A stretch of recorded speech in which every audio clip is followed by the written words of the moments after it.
everyone, and welcome to another episode of Performer Talk with me, your host Simon South.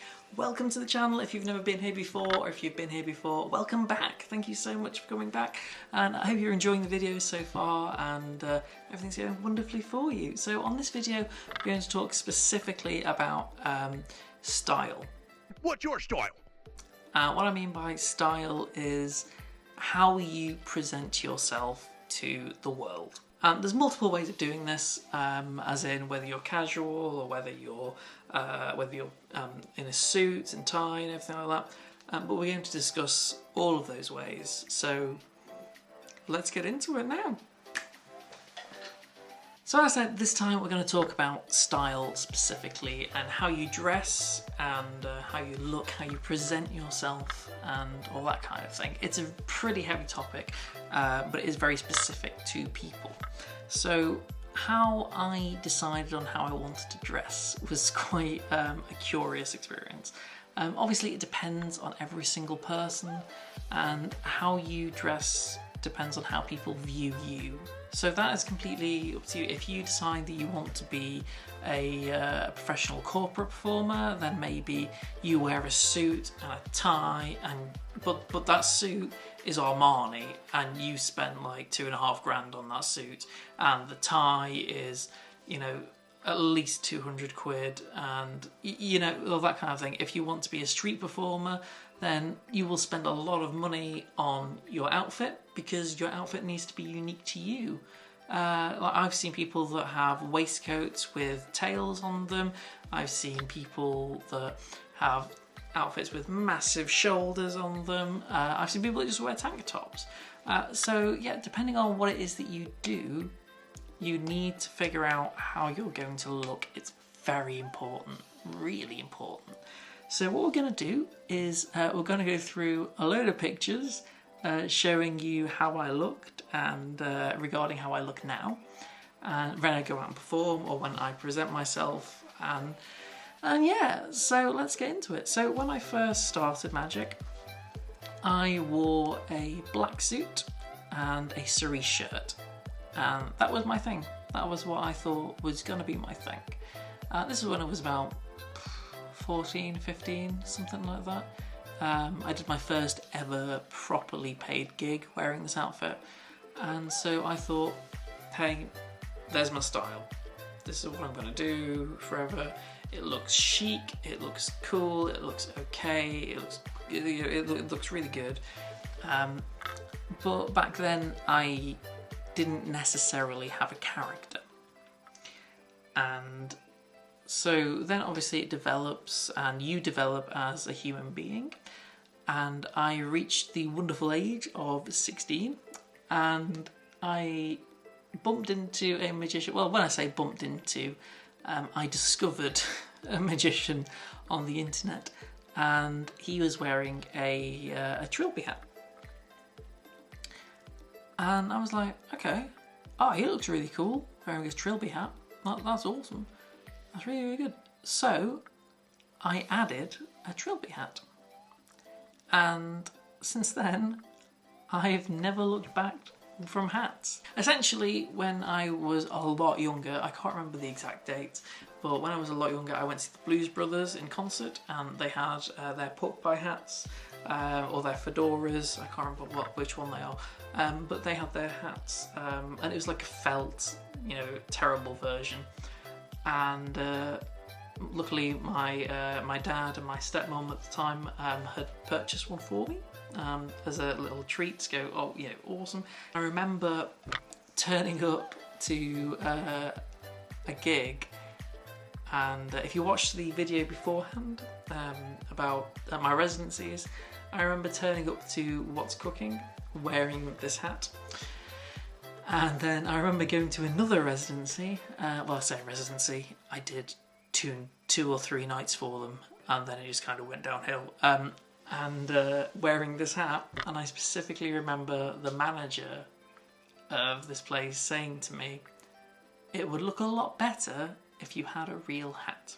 Obviously I laughed it off at the time, but it really struck a nerve, and I knew at that point in time, if I wanted to get the clients and the people that I wanted to get, then I needed to upgrade. It's as simple as, really. So I went through a period of just buying every weird or interesting suit that I could. Every single one that I could find, I would buy it. As long as it had a certain amount of pockets in and it looked a bit different, I'd buy it. Because I knew I wanted to be a performer in a suit. At the start, when I started doing sideshow stunts, if you see in my previous video about Britain's Got Talent, then you'll understand that I started learning sideshow stunts. Then I thought that I would kind of branch out and do another thing. So I thought at that time that I would try and rebrand myself as Le Freak. And Le Freak wore a striped shirt, really skinny fit shirt, and really skinny tie, eyeliner, painted nails, that kind of thing. But I decided that I wanted to be a performer that wore a hat, because most of the people that I knew that I looked up to that were amazing, they all wore hats. The people that mentored me all wore hats. Everyone wore a hat. So that's why I decided that that's what I would do when I go out and I perform. So I've got this image in my head of how I want to look. And as I said, it went up to even 2016, maybe? Yeah, about 2015, we'll say 2015, of how I kind of thought I wanted to look, where I knew I wanted to look a bit odd, a little bit vintage, a little bit curious, but it wasn't till I actually knuckled down and I figured out exactly how I wanted to look when my current look became available to me, as it were. So I realised, out of no fault of my own, just curiosity, that most things that I do, or most props that I use, just happen to be blue. Everything just happened to be blue. Just because it did. And I really like the colour blue, and yeah. So in about 2015, 2016, I decided that from now on, everything I wear will have certain elements of blue and white, and sometimes brown. They will be my colours from now on. And so now, everything I wear, everything I perform with, if it's possible to, even if I have to make it myself, it's blue, it's white, it's grey, but it counts, honest, or it's brown. And those are my colours. And it's not a thing where someone has ever said to me, "Oh, Simon, it's amazing how you stick to your colour." Like, literally no one has ever said to me, "Oh, I noticed how your colour scheme works. That's beautiful." No one's ever said it. Not once. But to me, it adds a sense of cohesion to my act. To me, I mean, even the deck of cards that I've got beside me, they're blue. You know, everything that I have is blue. It all just adds a sense of cohesion to me anyway.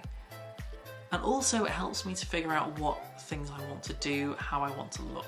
And so going back to how I want to look, when I figured out I actually looked good in a bowler hat, that blew my mind.